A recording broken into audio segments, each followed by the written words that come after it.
I've changed the channel name from English for All Reasons Good to Edu at CBSE. From now onwards, therefore, you'll be finding me on Edu at CBSE with the same commitment, of course. Now, let's get started. Now, childhood, as you all know, it is a stage of innocence, dreams, fantasies. It is a carefree stage. Now, let's see what the poet talks about childhood in his poem. So, you can see here a carefree stage that is childhood. Now let's begin. When did my childhood go? Was it the day I ceased to be 11? Was it the time I realized that hell and heaven could not be found in geography and therefore could not be? Was that the day? Now, this is the opening line, the opening stanza of the poem, and it begins with a question. So, it is a rhetorical question. So, when did my childhood go? So the poem opens with a question wherein the poet wonders when he actually lost his childhood. So poem की पहली line ही हमें बताती है that the poet is wondering कि मेरा childhood कहाँ चला गया. Perhaps it was the day when he ceased to be 11, or maybe it was the time when he realized that hell and heaven are now found in geography books. तो poet सोच रहा है, the poet is thinking कि क्या वो दिन था जब मैं 12 साल का हो गया, या वो दिन था जब मुझे रियलाइज हुआ कि हेल एंड हेवन तो किसी ज्योग्राफी बुक में मिलते ही नहीं है. Hello and haven it's not a place, it is not found in any geography book, it's not on the globe. So he says could not be found in geography and therefore could not be, and therefore could not be. So that means कि hell and heaven exist नहीं करते. So he is moving towards rationalism. So the poet feels that he was a child till he believed in the fantasies of hell and heaven. So उसे लगता है कि जब तक वो इन fantasies में believe करता था तब तक वो एक child था. As he grew, hell and heaven formed the better part of his bedtime stories. As he grew, he realized that geography does not have any mention of a place like hell and heaven. Thus, there could not be such a place. His education taught him to question. That day, he stepped into the stage of rationalizing things, looking for logic and answers. So he muses if that was the day when he lost his childhood. So वो सोच रहा है कि क्या वो दिन था जब मुझे ये पता लगा, जब मैंने ये रियलाइज किया कि हेल एंड हेवन तो बेड टाइम स्टोरीज में ही है. वो एक फैंटेसी है. It is not found in any book, it is not on the map.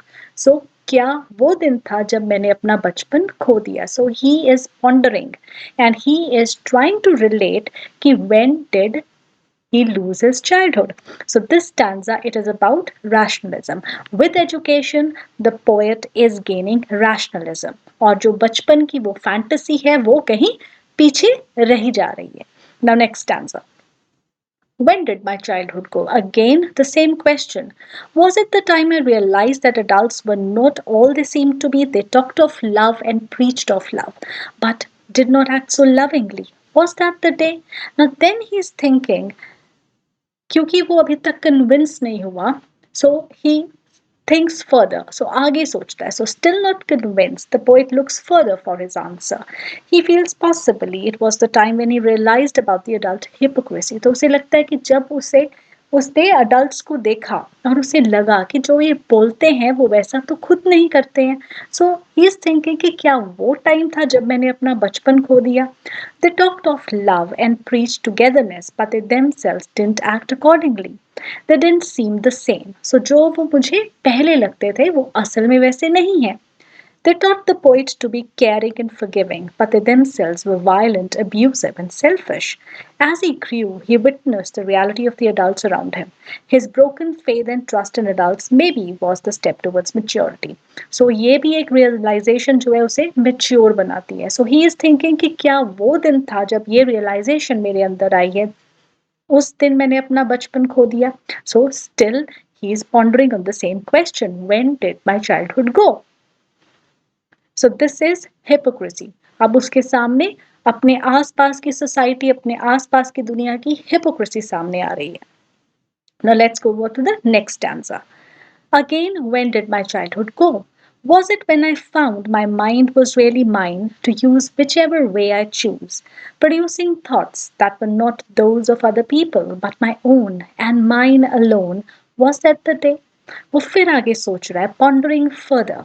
The poet feels that it is possible that he lost his childhood at the point when he found that he was the owner of his mind and he could use it in any way. फिर उसे लगता है कि जब उसे ये महसूस हुआ कि वो अपनी डिसीजंस खुद ले सकता है.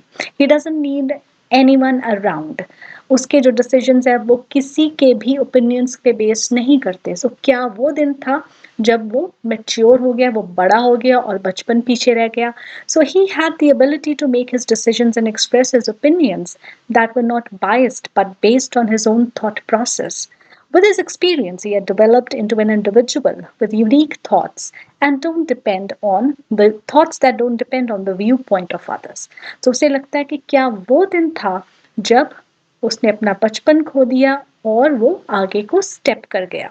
So this is about individuality. So third stanza talks about poet's individuality, becoming an individual with one's own thoughts and opinions that are not based on anyone else's thought process. So the poet in the third stanza, he is still pondering that what was the time when he lost his childhood. Now in the next stanza, let's see what the poet talks about. Now he says, where did my childhood go? Now, in the first three stanzas, he's pondering when did it go? So, after three stanzas, maybe he has realized that the childhood has gone and now he's questioning कि अगर वो चला गया, then where did it go?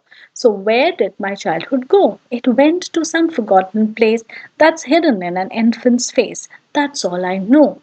So he says now, considering all the above possibilities, then his question shifts to where his childhood has gone.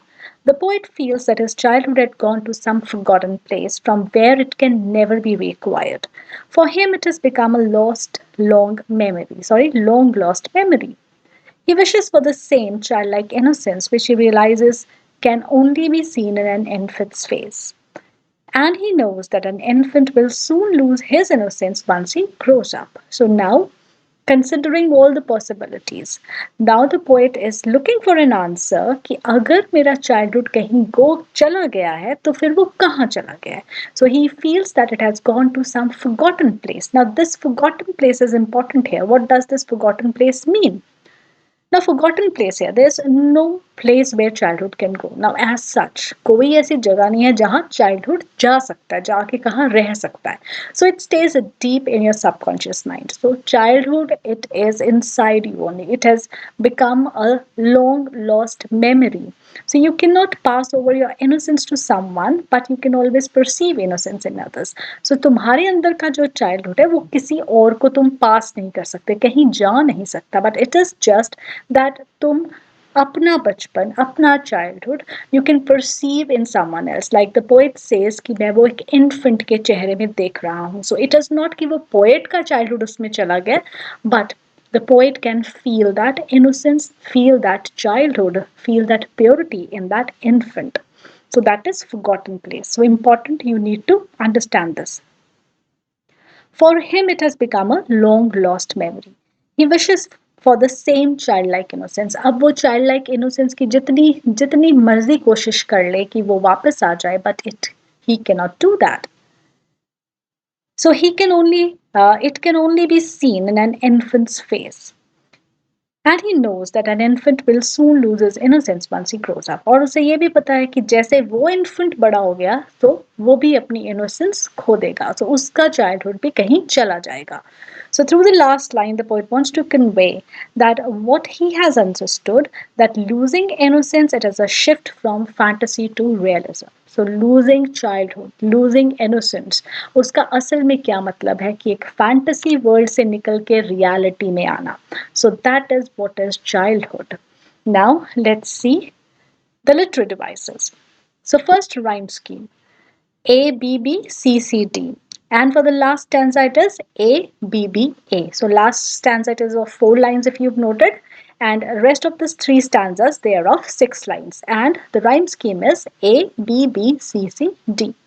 Then refrain. Now, refrain, it is repetition of usually a line, phrase, two or three lines, or even words in a poem. But refrain और repetition में एक major difference है. For you to remember, refrain का एक rhythm होता है. So it follows a pattern, whereas a repetition, it is random. So here we find refrain in these lines. When did my childhood go, and was that the day? So these are repeated rhythmically, actually, in a pattern. Now, repetition, so these words, these are repeated in the poem in a particular stanza, like could not be, then of love and mine. So, could not be found in geography and therefore could not be. So, this is the line from the first stanza that I've taken. So, others you can look for. Of love and mine, these are the words that are repeated. So, could not be found in geography and therefore could not be. So, random repetition. Then we have alliteration. So, was it when I found my mind was really mine? So, here we have alliteration, ver sound here and mer sound here. So, you can always have this mer sound too. Then, whichever way. So, here again, ver sound. So, you can find other examples of alliteration also. Then comes anaphora. Anaphora is repetition of a word or a phrase at the beginning of consecutive lines. So it is repetition of a word or a phrase, but it has to be at the beginning of consecutive lines. Like here, was it the day? Again, was it the time? So here, was it the, they are repeating in consecutive lines, therefore it is anaphora. Now, antithesis is a new literary device. So, let's see what is antithesis. Antithesis uses a contradictory idea within a balanced sentence structure. So, एक sentence में contradictory ideas अगर हो तो उसे antithesis कहते हैं. अब how is it different from oxymoron? Because oxymoron भी contradiction है. लेकिन oxymoron is contradictory, contrasting words written together. It's not a sentence. Sentence में दो contradictory ideas नहीं है oxymoron में. They are two contradictory words written together. So oxymoron uses two contrasting words, but they appear in a sentence within the same phrase, one after the other. So एक साथ वो words लिखे हुए हैं. The difference, therefore, is more in the grammatical presentation rather than the concept of using two opposite words to bring home a point in the narrative. So that means difference जो है grammatical structure में है, meaning में नहीं है. Oxymoron में भी contrasting ideas है, antithesis में भी contrasting ideas है. पर antithesis जो है वो एक sentence में है, दो ideas in the same sentence, whereas oxymoron है two words written together. Now, this is the example. From here, you will be able to make it clear. For example, we must learn to live together as brothers or perish together as fools. So, one sentence, two contradictory ideas. Learn to live together as brothers or perish together as fools. And oxymoron, like deafening silence. And we've done oxymoron in the poem photograph labeled ease. So now you have understood what is antithesis and what is oxymoron, the difference. Now, antithesis in this poem, what is antithesis in this poem? It is hell and heaven. The idea of hell and heaven is antithesis. Was it the time I realized that hell and heaven? So, again, it is the opposite, two opposite things, two contradictory ideas. Now, next, metaphor. Was it when I found my mind was really mine? To use whichever way I choose, producing thoughts that were not those of other people. Now, here poet is talking about mind. When I found my mind was really mine, and what is the mind doing? Mind is producing thoughts, as if mind is a machine. So, therefore, this is producing thoughts. It is a metaphor here. Mind, it has been used maybe or has been taken as a machine to produce thoughts. So, it is a metaphor. Personification. Now, in the line when the poet says, it went to some forgotten place. So, it obviously refers to childhood, and childhood went away to some forgotten place. So, it is personified. Childhood has been personified here. Enjambment. Now, enjambment is when one thought from a line, it passes over to the next line. The thought is not complete in one line. So, therefore, at the end of that line, there's no punctuation mark, no full stop, no comma, no semicolon, nothing. Because the thought, it carries on to the next line. And that literary device is enjambment. अब जैसे कि इस line में, was it the time I realized that adults were not all they seemed to be. So here were not के बाद जो thought है continue हो रहा है अगली लाइन में, यहाँ पे thought में pause नहीं आया है. So that is why this is enjambment. They were not all they seemed to be. So this line, it is enjambment. Here you can see a question mark. Now here you can see a comma, but not here.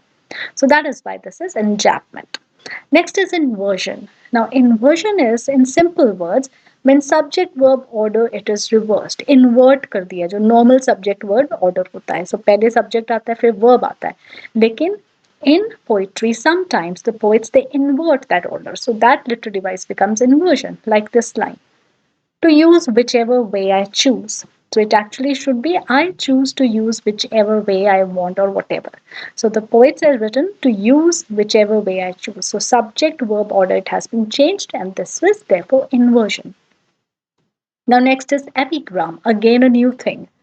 Now epigram, it is a short but insightful statement, often in verse form, which communicates a thought in a witty, paradoxical or funny way.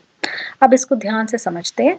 Epigram जो है कोई rhetorical device है जिसमें कोई memorable, brief या interesting, surprisingly satirical कोई statement होती है.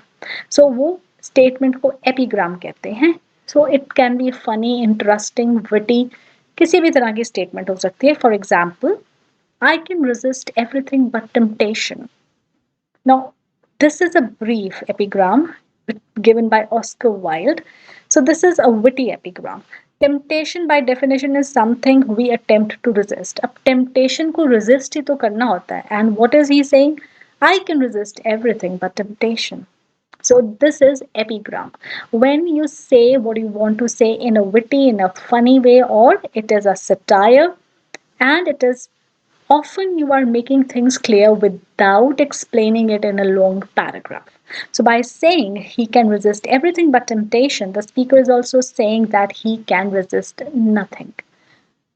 Now, next, little strokes fell great oaks. So, most of the sayings, most of the proverbs, most of the quotes actually, they fall in this category. Now, little strokes fell great oaks. So, with little strokes, even you can get the fall great oak. So oak is a huge tree. So this is an epigram. Now in this poem, where do you find epigram?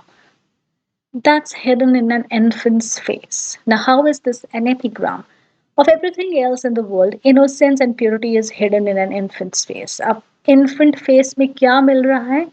मतलब सारी दुनिया छोड़ के एक infant के face में innocence of purity hide कर रही है. So it is used as a satire to point out the hypocrisy, craftiness, prejudice and selfishness that is in this world. So the adult world is full of vices. So एक infant जो है वहाँ पे purity और innocence मिलती है. So that's hidden in an infant's face.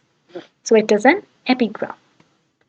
Now, before going on to the theme and the central idea, you open the playlist and check out all the explanations, self evaluation tests, MCQs, and the writing portion that is for class 11th. Before going to another video, you must note down all the explanations and go through all these self evaluation tests. Now, we move on to the theme. Now, the poem deals with the loss of childhood innocence. Growing up is an unperceivable process, an evolutionary change that is the development of human being from one stage to the other. So, poem जो है ये deal करती है loss of childhood innocence के. अब growing up जो है एक unperceivable process है. हमें नहीं पता लगता कब हमारा childhood पीछे छूट गया, कब हम mature हो गए.